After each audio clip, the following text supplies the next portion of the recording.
네, 안녕하세요, 라라입니다. 오늘 MPL 수업을 듣고 채권을 매입하고 경매 낙찰까지 받으신 수강생분을 모시고 얘기를 나눠볼까 합니다. 안녕하세요. 안녕하세요. 네, 자기소개 좀 부탁드릴게요. 네, 저는 김정준 아카데미 4개월 연속 우수회원에 선정된 대구 임박사입니다.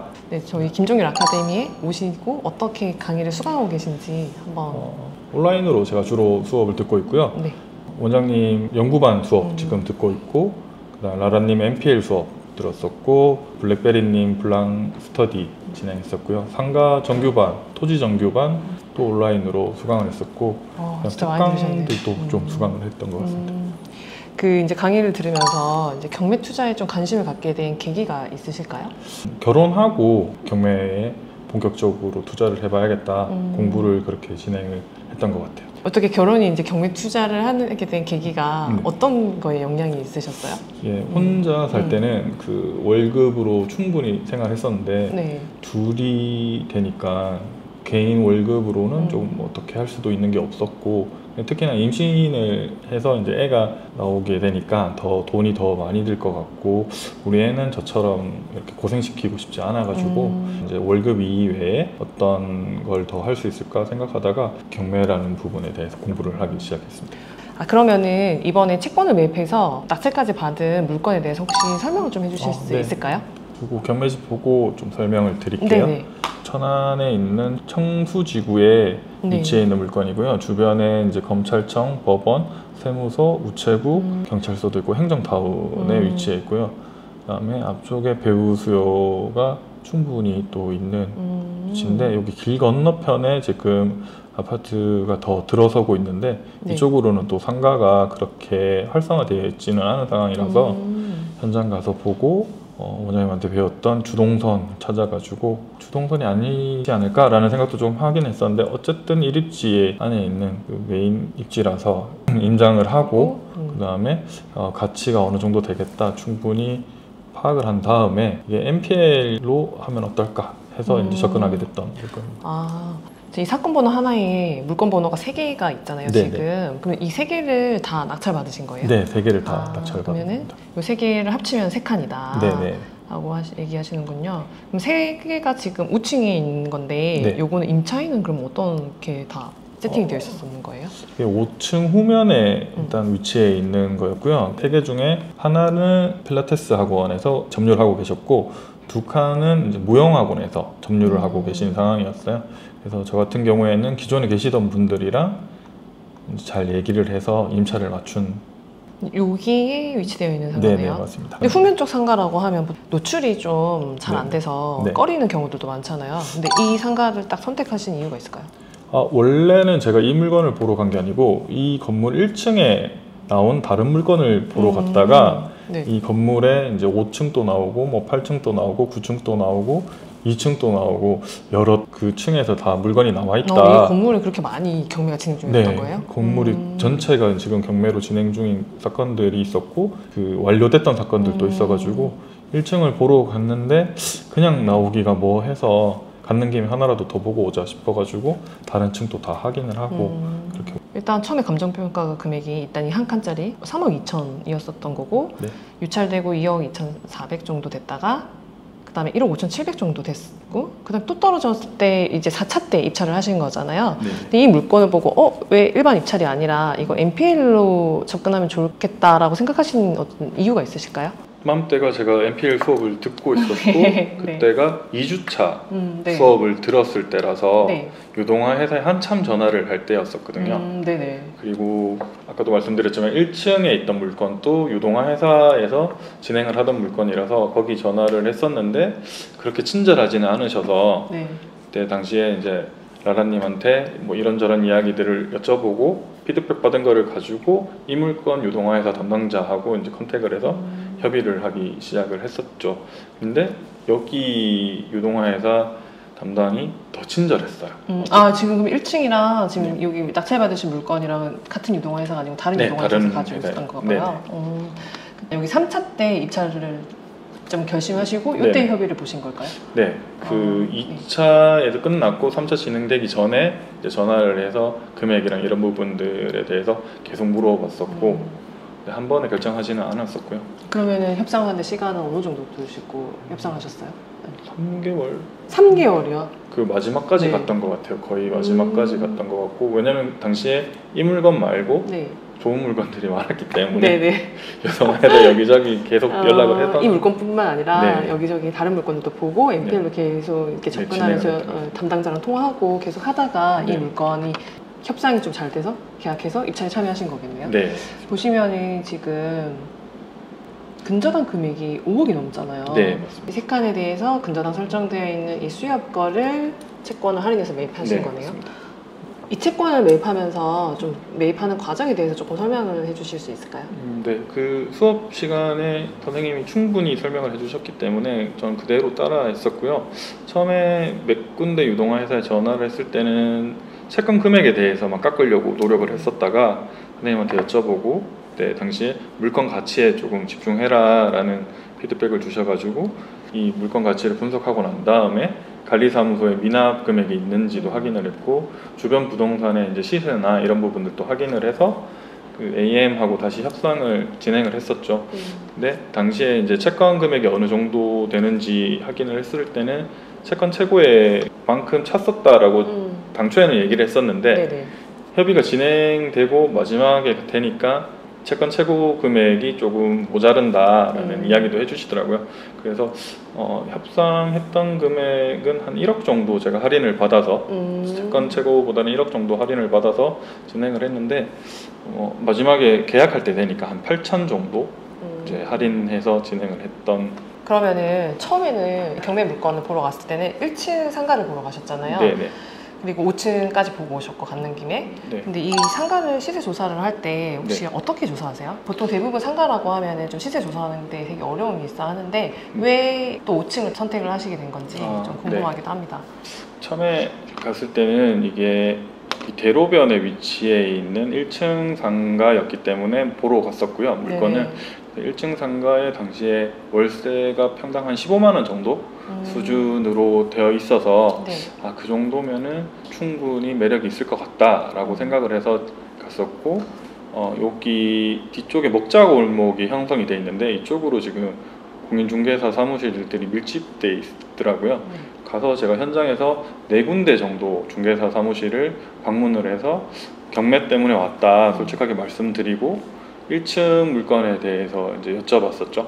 이 물건이 어느 정도 수준의 이제 거래가 될 수 있는지 하고 말씀을 드리니까 한 15만 원 정도의 임대는 맞춰질 것 같고 통상 여기 천안은 6% 정도 수익률에 매매도 거래가 되고 실제로 살려고 하는 분들도 계시니까 1층이요? 네, 1층 기준으로 네, 계시니까 그 정도 금액에 맞추면 되지 않겠냐라고 이야기를 주셨었고 제가 수익률 계산 이런 걸 잘 못해가지고 솔직히 6%가 얼마냐라고 하니까 명확하게 말씀 주시는 분들은 안 계시더라고요. 근데 마지막에 한 군데 집에 와서 전화를 드리니까 평당 800 정도의 지금 일반 매매로 나와 있는 여기 코너에 있는 상가 8층인가가 지금 평당 800에 나와 있다라고 이야기를 주셔서 그러면 그 정도 시세를 맞춰 보면 되겠다라고 생각을 했고 원장님 상가 수업 때 배웠던 그 월세 매기는 공식으로 해가지고 저는 한 4만 원 정도 선이면은 뭐 되지 않을까. 왜냐면 1층이 15만 원인데 그때 당시에 제가 아까도 말씀드렸지만 여러 층이 나와 있었고 그 중에 제가 지금 낙찰받은 층은 후면에 있었기 때문에 금액을 어느 정도 받을 수 있을지를 고민을 했었는데 한 4만 원 정도 예상을 하고 지금 낙찰받으신 물건은 평당 4만 원 정도면 충분히 임대를 맞출 수 있을 것 같다라고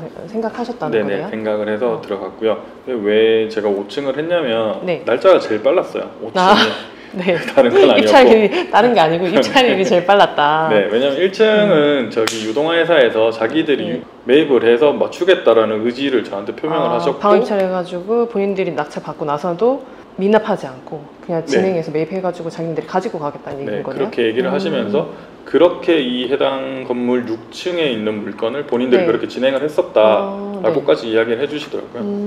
그래서 1층은 안 되겠구나 라고 생각을 해서 그 다음 물건을 찾았는데 그 빠른 길에 있던 게 5층이랑 8층 두 개가 진행을 했었고요. 그래서 8층은 한 칸이니까 5층 세 칸이 그래도 낫지 않을까라는 생각에 이제 MPL로 협의를 계속 했었죠. 아니, 그러면 혹시 이걸 이제 NPL 채권을 매입하거나 아니면 네. 경매로 입찰하는 과정에서 뭐 특별하게 좀 어려웠던 거나 좀 재미난 일들이나 뭐 이런 네. 것들이 있었을까요? NPL로 매입을 하는 게 제가 처음이라서 일단 무조건 싸게 받아야지 어느 정도 그런 열정이 굉장히 가했던 것 같아요. 그래서 무조건 할인에만 좀 집착을 했다. 무조건에 집착을 했고 그래서 아까도 말씀드렸지만 5층이랑 8층이 진행이 되는데 그 5층, 8층이 같은 유동화해서 물건이라서 제가 처음엔 다 산다고 그랬거든요. 그쪽에다 네. 다 살 다 테니까 사실 생각이셨던 거죠? 네, 다 살 테니까 싸게 해달라. 싸게만 해주면 다 사겠다. 그러니까 AM이 그 말리면서 그러지 마시고 5층 하셔라. 5층 해서 활용을 하시는 게 낫지 않겠냐라고 했는데 또 보니까 8층이 너무 마음에 드는 거예요. 네. 같은 후면이긴 한데 8층은 뷰가 나왔고 5층은 뷰가 조금 덜 나와서 그럼 8층을 사면 안 되냐라고 하니까 8층은 현재 있는 점유자가 본인이 사겠다고 계속 협의를 하고 있는 중이었기 때문에 임차인분이. 네네. 그래서 조금 곤란할 것 같다라고 얘기를 하시면서 그분 때문에 지금 3차에 원래 매각이 됐어야 되는 게 4차까지 갔다 이런 얘기도 해주셨었고 네. 5층도 어떤 분이 이제 먼저 컨택을 하셨는데 제대로 안 됐었던 것 같더라고요. 그래서 저한테 역으로 이제 제안을 계속 하셨던 물건이었고 그래서 저 입장에서는 이걸 어떻게든 더 싸게 받을 수 있지 않을까 라고 했다가 초금액이라는 부분들을 이렇게 적어서 내라라고 했는데 제가 3칸을 진행을 하다 보니까 금액을 어떻게 적어서 내는지도 모르고 산출하는 방법도 조금 서툴러서 거기서 조금 애를 먹었던 부분들이 있었던 것 같아요. 낙찰을 받고 나서 임대를 지금 맞추신 거죠? 네, 임대는 완료됐습니다. 3칸 다 지금 임대를 다 맞추신 거예요? 네, 다 맞췄습니다. 낙찰 받고 임대 맞춘 데까지 시간 얼마나 걸리셨어요? 한 달 정도 걸렸습니다. 한 달이면 엄청 빨리 맞추신 거네요. 네. 이 3칸의 임차인들은 혹시 재계약했는 건도 있으신가요? 아, 네, 저는 기존에 있던 분들이랑 다 계약을 해서 임대를 마쳤습니다. 아, 그럼 그래서 빨리 맞추신 건가 봐요. 네. 근데 보통 이제 재계약하는 거에 대해서 좀 두려움들도 많으시고 그렇게 할 수 있는 방법들에 대해서 네. 다들 많이 궁금해 하시거든요. 어떻게 재계약을 할 수 있었는지 그 노하우를 좀 알려주실 수 있을까요? 네. 이게 NPL로 진행을 하다 보니까 그 서류 열람이나 이런 부분들에서 원활하게 진행이 됐었고요. 그러다 보니까 누가 이제 차순위로 들어왔는지 확인이 가능했습니다. 근데 제 물건 같은 경우에는 임차인 분 중에 한 분이 네. 그 들어오셨던 것도 확인을 했고 또 다른 한 분은 이제 경매 진행 중에 사업자 등록을 하셨던 분이기 때문에 이분은 뭐 명도하는데 그렇게 문제는 없을 거라고 판단을 해서 임대를 맞추는데 그렇게 시간이 오래 안 걸릴 거다 확신이 들어서 일단 진행을 했던 부분인데 실제로 낙찰받고 이 점유자들하고 그 연락을 했었는데요. 입찰을 하셨던 그 점유자분 같은 경우에는 굉장히 강하게 나오셔서 등기하고 이야기를 하자라고 그 전까지는 협상을 하지 않으시겠다라고 얘기를 했는데 자꾸 등기를 하지 않으면 협상을 안 하겠다라고 이야기를 하셨었고 그 나머지 분은 어떻게든 보증금만 맞춰주면 재계약을 하겠다라고 이야기를 하셨었는데 시간이 다가오면 올수록 이 두 분 다 연락이 안 되고 다른 이야기들을 계속 하셔가지고 저는 강제 집행까지 사실은 생각을 하고 진행을 했었고요. 강제 집행 전에 어쨌든 매각을 하고 싶어가지고 차순위 분한테 연락을 해서 제 입찰 금액보다 약간의 피를 주고 사실 생각이 없느냐까지도 한번 확인을 했었어요.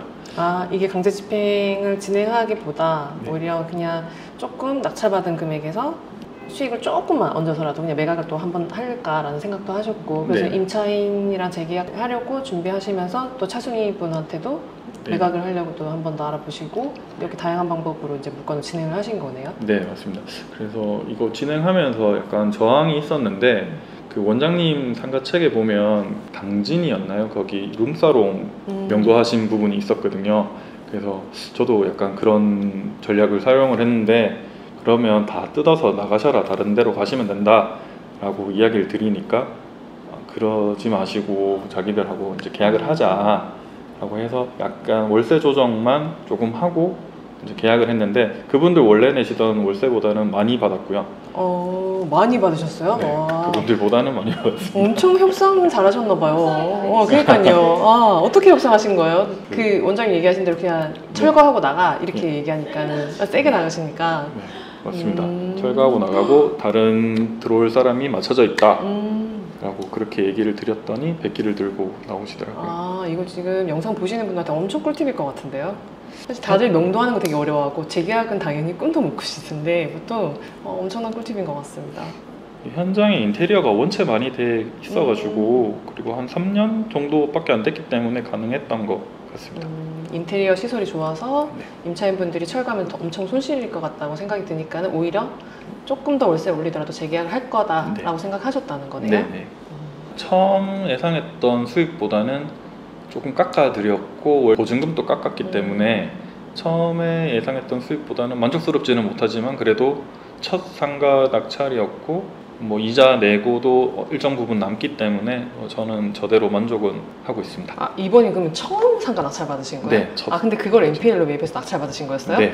아, 그러셨구나. 그럼 최종적으로 투자금 대비 지금 매달 월세는 얼마나 남는지 이런 것들에 대해서 좀 얘기를 해주실 수 있을까요?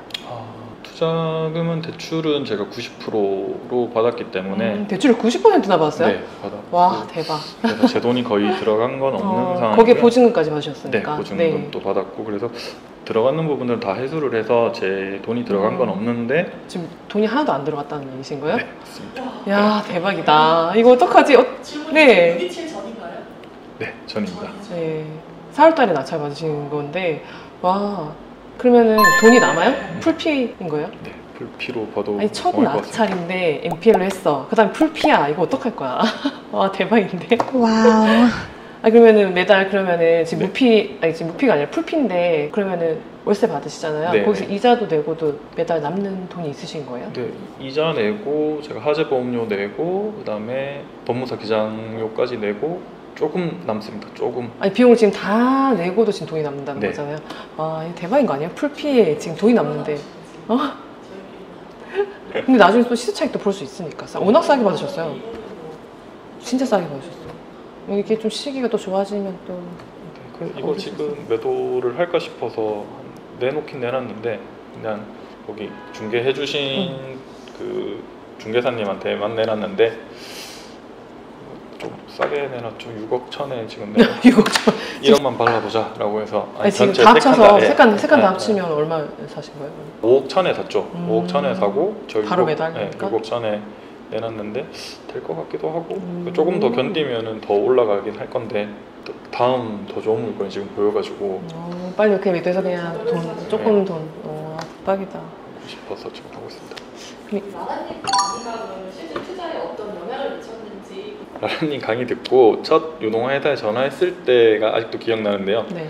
다트 전자공시에서 그 유동화회사 정보 다 긁어가지고 유동화회사의 AM하고 통화를 했는데 네. 어떻게 그런 정보까지 알고 있냐라고 하면서 술술 얘기를 해주시더라고요.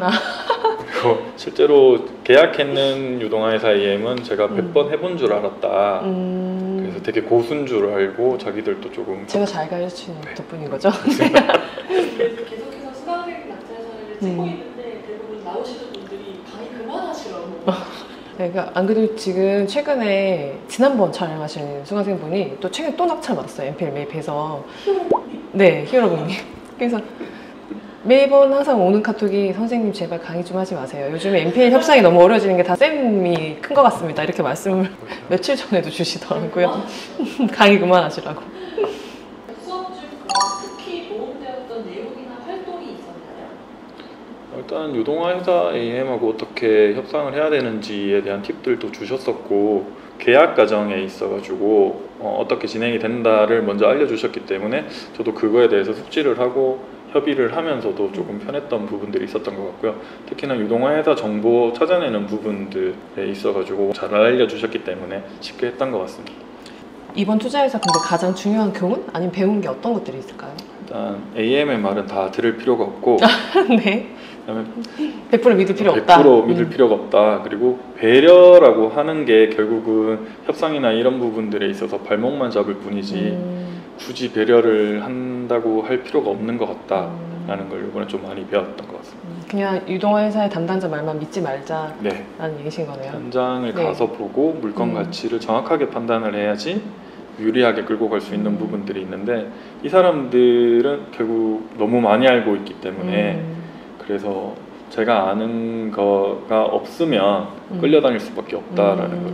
그래서 지금 있는 수업 시간에 얘기 드리는 게 그냥 채권 할인하는 금액에만 너무 집중하지 말고 이 채권을 매입하기 전에 부동산 물건 가치를 무조건 잘 판단해야지 채권 매입을 하는 과정에서도 가격 협상이나 가치를 확실하게 판단할 수 있다라고 말씀을 드렸는 게 많이 도움이 됐다는 얘기이실까요? 네, 맞습니다. 네. 아 맞다. 그리고 최근에 또 경매 낙찰을 받으셨다고 하던데 그건 어떤 건지 혹시 여쭤봐도 될까요? 네.